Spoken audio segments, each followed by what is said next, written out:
On December 18, the Vatican confirmed that Pope Leo XIV has approved a miracle attributed to the intercession of Venerable Enrique Ernestos Shaw, an Argentine layman, clearing the way for his beatification. Shaw, who died in 1962 at age 41, was neither a priest nor religious. He was a husband, a father of 9, a naval officer and a businessman who died wealthy.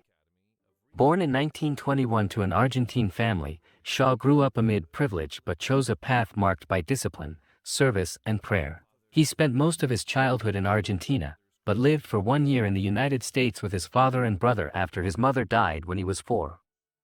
It was there that Shaw received the sacrament of confirmation. Though his father was a non-practicing Catholic, he honored a promise made to his dying wife to raise their children in the faith. Shaw remains the youngest graduate of Argentina's naval school, entering at age 14. By the time he retired at 24, he had reached the rank of lieutenant. Shaw traveled back to the United States several times, but a defining trip came in 1945, when the Argentine Navy sent him to study meteorology. During this trip, Shaw decided to leave the Navy and enter the business world, convinced that economic life was not separate from the gospel, but one of its most demanding arenas. That connection has drawn the attention of Pope Leo XIV, himself from Chicago.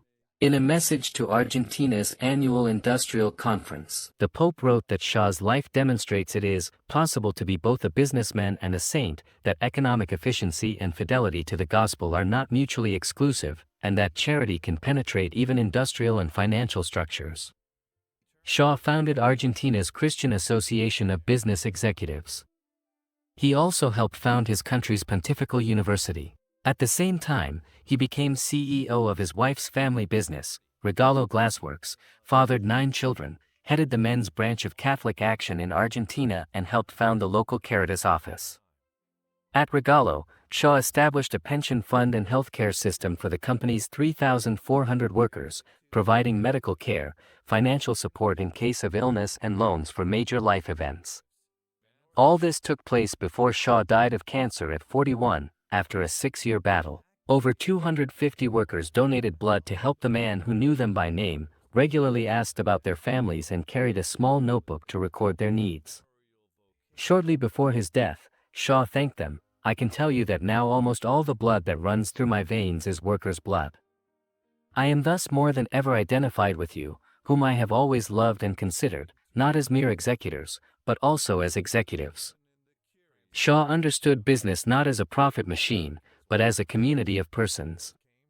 Convinced that work must serve human dignity, he promoted labor relations grounded in dialogue, justice, and respect, even amid Argentina's intense social and political conflicts of the 1950s.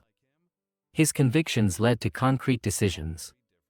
Shaw was a driving force behind the concept of the family wage in Argentina, a pioneering effort to ensure salaries reflected not only productivity, but the real needs of supporting a family.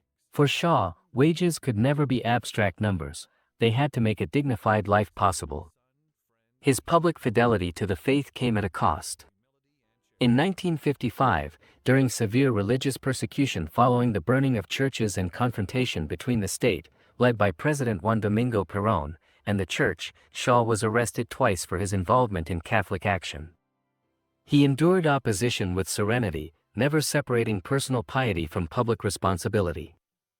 With the support of fellow Argentine Pope Francis, Shaw's cause advanced slowly but steadily. What ultimately opened the final door, however, was a miracle.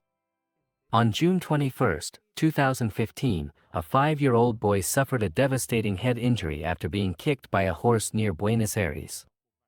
Doctors warned the family that his condition was so severe that surgery might not even be advisable.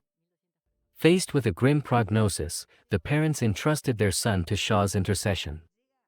The child's father prayed, "I exchange your holiness for the health of my son." The boy survived and today, now a teenager, lives a normal life with no lasting effects. The church formally recognized the healing as miraculous, publishing the decree December 18.